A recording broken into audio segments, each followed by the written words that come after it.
4학년 친구들 사회 공부 시작하겠습니다. 교과서 25쪽입니다. 촌락 문제를 해결하기 위한 다양한 노력을 알아봅시다를 공부해 보겠습니다. 옛날에는 촌락에 사람들이 많이 살았습니다. 그러나 도시가 발달하면서 촌락 사람들이 일자리를 찾아 도시로 이동하여 촌락의 인구는 점점 줄어들게 되었습니다. 지금 그림에 나와 있는 분들이 어떤 게 어려움인지 이야기하고 있는데 우리 한번 보도록 합시다. 일손이 모자라서 농사 짓기가 힘이 드네요. 예, 인구가 적어서 일할 수 있는 사람이 적다라. 이런 뜻이죠. 그 다음 보겠습니다. 엔진 소리가 이상한데 정비소가 너무 멀어. 즉 필요한 그런 가게가 없는 거죠. 그래서 이런 걸 고치려면 멀리 가서 고쳐야 되는 그런 어려움이 있습니다. 다음 보겠습니다. 젊은 사람들이 없어서 힘들어. 네, 일을 하는 사람은 이렇게 젊은 사람이 일을 해야 되는데 사람이 없기 때문에 연세가 드셔서 일을 그만해야 되는 나이인데도 불구하고 계속 일을 하시는 그런 현상이 벌어지고 있습니다. 다음 보겠습니다. 외국에서 값싼 농산물이 많이 들어와서 걱정이에요.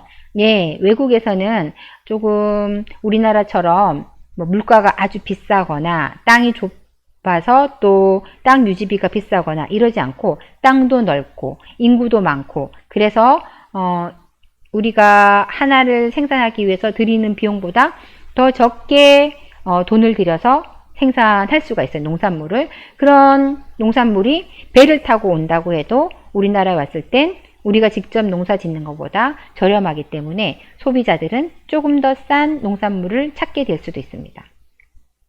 그렇게 되면 우리가 열심히 농사 지었는데도 불구하고 우리 농산물은 잘 팔리지 않고 조금 저렴한 농산물이 많이 팔리게 되겠죠. 그래서 이런 부분도 문제이다 라고 말씀하십니다. 아래 보겠습니다. 고령화 현상으로 촌락에 사는 노인의 인구는 조금씩 늘어나고 있지만 어린이의 수는 크게 줄어들고 있습니다. 라고 했습니다. 고령화란 전체 인구에서 노인이 차지하는 비율이 높아지는 현상을 말하는데 높고 령, 나이가 높아지는 현상, 즉 연세가 많으신 분들이 점점 많아지는 현상이죠. 그러면 지금 그림에서 밑에 있는 그래프를 보니까 65세 이상인 경우에 파란색으로 표시가 되어 있고 15세에서 64세 굉장히 멀리 있지만 그 주황색으로 중간층을 표시했어요. 그 다음 14세 미만은 녹색으로 표시했는데 보니까 예전에는 어린 친구들도 좀 있고 그 다음 중간에 이렇게 주황색으로 일하실 수 있는 분이 많고 그 다음 노인분들이 좀 적으셨는데 점점 갈수록 이 녹색이 줄어들고 있다는 말은 태어나는 어린아이가 없는 거예요.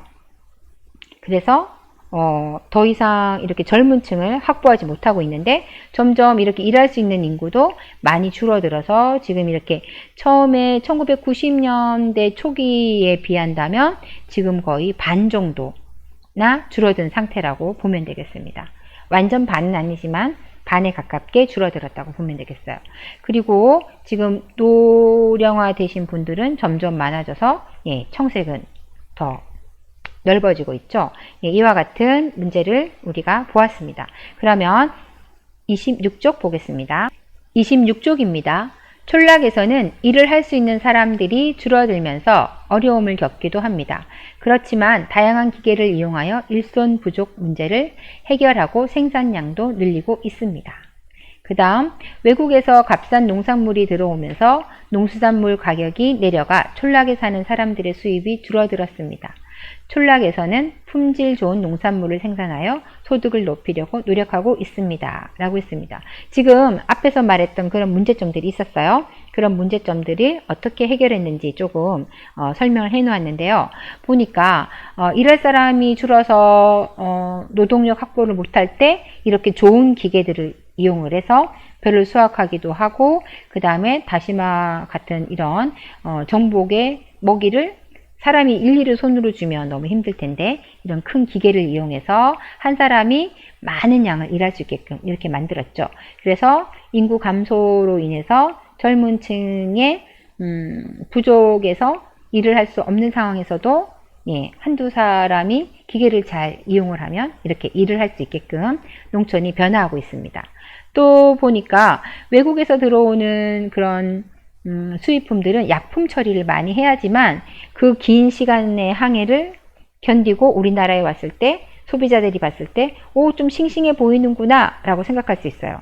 즉 외국에서 온 그런 식료품은 우리가 먹었을 때 그렇게 건강하다라고는 할 수 없다라는 걸 조금 암시한다고 할 수 있어요. 그런데 우리나라에서 이렇게 키우게 되는 농산물은 빨리 우리에게 오니까 약품 처리가 좀 덜하고 그 다음 조금 더 싱싱할 때 우리에게 와서 우리가 건강하게 먹을 수 있다라는 것도 의미합니다. 지금 보니까 이렇게 외국에서 오는 것보다 품질을 더 높이기 위해서 딸기를 더 크게 만들기도 하고 큰 딸기가 좋은지는 모르겠지만 어쨌든 이렇게 연구를 했다는 거고요. 그 다음에 재래식 김을 이렇게 양식할 때도 맛과 향을 살릴 수 있도록 또 청결하게 할 수 있도록 이렇게 주변적인 것들을 많이 개선을 했다. 이런 이야기가 되겠습니다. 예, 이런 노력들은 굉장히 많이 필요하고 여러분이 앞으로 자라서 농사일을 꼭 짓는다. 이건 아니더라도 농업에 관련된 기술을 발전시키거나 기계를 만들어내거나 이런 일을 할 수도 있어요. 여러분이. 그래서 이런 촌락에서 필요한 것들을 여러분이 주의 깊게 보면서 이거는 정말 중요한 것 같아. 아니면 이런 걸로 개선하면 좋을 것 같아. 이런 아이디어를 항상 생각해 보면서 가지고 있는 건 굉장히 좋은 습관이라고 생각합니다. 그러면 27쪽도 보도록 하겠습니다. 27쪽입니다. 최근에는 귀촌을 하는 사람들이 많아지면서 도시에서 촌락으로 이사하는 사람들이 늘어나고 있습니다. 지금 보니까 귀촌이라고 하는 건 바로 도시에서 살던 사람이 촌락, 즉 농촌, 어촌, 산지촌으로 삶의 터전을 옮겨가는 걸 말하죠. 그렇게 가는 분들의 대부분은 도시의 그런 오염된 환경보다는 깨끗한 자연 환경을 가까이 하고 싶고 그 다음 너무 기계화된 일, 그 다음 회사에서만 생활했던 그런 생활들을 벗어나서 자연 속에서 하는 일들을 하고 싶을 때 그리고 조금 더 내가 관리를 직접 하면서 살아가고 싶을 때 이럴 때 귀촌을 하게 되는데 이런 귀촌해서도 일은 많아요. 원래 농사나 어업이나 양식업 그 다음에 뭐 산림업 이런 것들이 굉장히 일은 많지만 또 그 중에 자연을 더 가까이 지내면서 내 삶을 살 수 있다는 그런 장점도 있기 때문에 귀촌을 하는 분들이 많습니다. 그러면 밑에 조금 더 읽어보도록 할게요. 지역사회에서는 귀촌을 하려는 사람들이 촌락에 잘 적응하며 살 수 있도록 적극적으로 지원하고 촌락 생활에 관련된 다양한 정보를 제공하고 있습니다. 네, 이렇게 안내를 하고 우리 마을에 왔을 때 행복하게 그 다음에 적극적으로 일하면서 성공할 수 있도록 도와주는 거 정말 우리 대한민국 사람이라면 그렇게 해야겠죠. 우리 협동의 민족이잖아요. 그렇습니다. 그 다음 보겠습니다. 시청이나 군청을 비롯한 지역의 공공기관에서는 도시보다 부족한 문화시설이나 편의시설을 촌락에 보충하기 위해 폐교나 마을회관을 새롭게 단장하고 있습니다.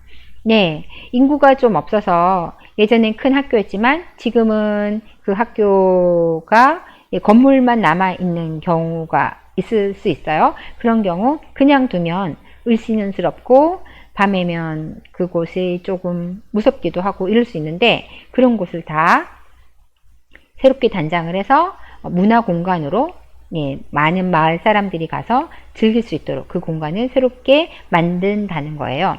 이건 정말 좋은 일인 것 같습니다. 여러분 지금 촌락은 많은 사람들이 불편해서 못 가겠다라고 생각하고 거기에 있으면 문화적 혜택이 없다라고 생각을 하기도 하는데 그렇다고 해서 우리가 살아가는데 촌락이 없으면 도시의 삶이 이루어지느냐? 그건 아니에요. 서로가 각자의 맡은 역할을 충분히 했을 때만 다 유지될 수 있는 그런 삶의 형태이기 때문에 촌락과 도시가 긴밀히 연결하고 서로 도와주고 그곳에서 할 일들을 찾아가야 합니다. 선생님이 여기에다가 조금 정리를 이렇게 해놓았는데요. 여러분이 보면서 여러분도 생각을 이렇게 정리해보고 우리나라의 인구 감소, 고령화, 노동력 부족, 농산물 가격 하락 이런 것들을 어떻게 극복해 낼지 여러분이 아이디어, 생각을 모아주기 바랍니다. 예, 잘했습니다. 그러면 사회 공부 여기서 마치고요. 예, 친구들 잘했어요. 안녕.